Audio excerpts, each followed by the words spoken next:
Hi, I'm Joshua. And I'm Jeremiah, and we'll be arguing for and against biometric identification technology and its effects on security. I'll be arguing why biometric identification does not pose a security threat. For my first reason, I argue that it is more secure than traditional methods. Biometric identification has databases which are unique to each individual, which reduces the risk of stolen passwords or shared credentials. Apple's Face ID has a 1 in 1 million false acceptance rate compared to traditional passwords that can easily get guessed or stolen.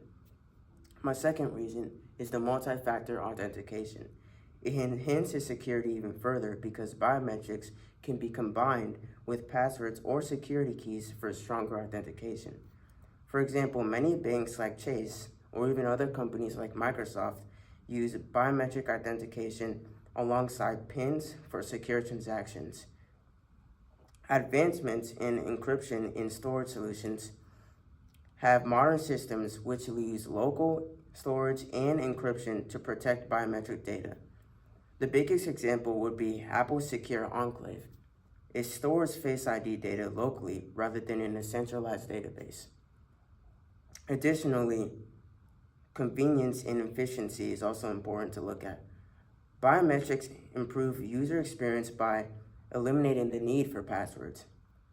A CBC article published last year in November said that since 2021, Delta Airlines customers at the Atlanta and Detroit airports have been able to check their bags, pass the security, and board their flight with no more than a smile. The airline expanded the technology to Los Angeles and New York City just last year. With all of these reasons, I agree that biometric identification will not pose a security threat for the remainder of the modern world. Like with many other technologies, biometric identification has its many faults, some of which directly threaten the online safety, security, and privacy of their users. Biometric scanners depend on the quality, which then determines how safe and accurate the scanners are. And because of this, smartphones are at the most risk of being bypassed because they are of lower quality than the complex industrial-grade scanners touted by professionals. Additionally, biometric data is also very sensitive because although passwords have their limitations, they can be changed and resecured if they are compromised. The same is not true, however, for biometric identification data because they are part of human physiology. This makes identity theft more consequential. An example of this being Israeli hackers around 5 years ago getting access to 23 gigabytes of data containing over 27 million records of fingerprints and facial profiles. And more recently, last year, in India, 500 gigabytes of biometric identification data was leaked.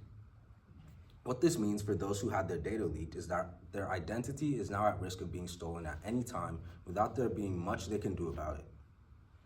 And in a lab setting, hackers have successfully managed to bypass biometric identification systems. They have duped a fingerprint scanner using fingerprints lifted from glass and other surfaces, and they have gotten past a Samsung iris scanner using a picture of an iris and a contact lens. Additionally, hackers from Germany's Chaos Computer Club developed a wax hand that fooled a palm vein scanner, which is touted as one of the most secure and credible biometric scanners. What this goes to show is that although biometric identification is more convenient than passwords, it does have very serious security threats that need to be taken into account.